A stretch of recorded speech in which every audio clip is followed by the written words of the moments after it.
Dhanush sir அவரும் பயங்கர பிஸியாக இருக்கார்.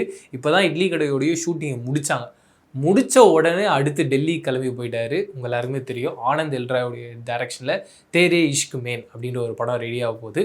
டெல்லியில் ஒரு 2 வாரம் ஷூட்டிங்கை பிளான் பண்ணியிருக்காங்க. அதில் அவருடைய ஃபோட்டோஸ்லாம் பார்த்தேன்.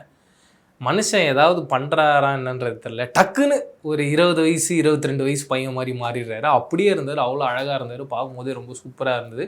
அப்படி ஒரு சீக்வன்ஸ் வந்து ஷூட் பண்ணிக்கிட்டு இருக்காங்க.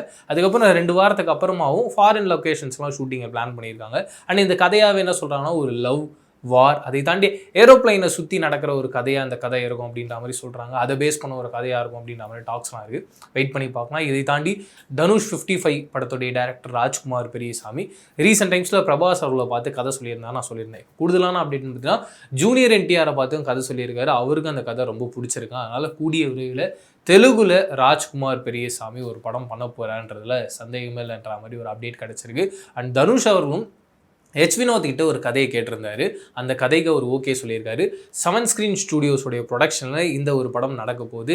இந்த படத்தோடைய டியூரேஷன் அப்படின்றது ஷூட்டிங் டியூரேஷனே கிட்டத்தட்ட ஒரு 2 வருஷம் இருக்கும் அப்படின்ற மாதிரி டாக்ஸ் இருக்குது. வினோத் இப்போ ஜனநாயகம் படம் பண்ணிட்டு இருக்காரு. அது முடிச்சதுக்கு அப்புறமா தான் இந்த ஒரு ப்ராஜெக்டுக்குள்ளே வரப்போறாரு. அதுக்கப்புறமா அவருடைய லைனப்ஸ் இன்னும் எப்படி சூர்யா சார், அதுக்கப்புறம் நம்மளோட அஜித் சார்லாம் லிஸ்ட் ஆஃப் டேரக்டர்ஸ் வச்சிருக்காங்களோ, தனுஷ் சாரும் ஒரு லிஸ்ட் ஆஃப் டேரக்டர்ஸ் வச்சிருக்காரு. பயமாக பிளாஸ்ட் பண்ணுன்ற மாதிரி பிளான் பண்ணியிருக்காரு.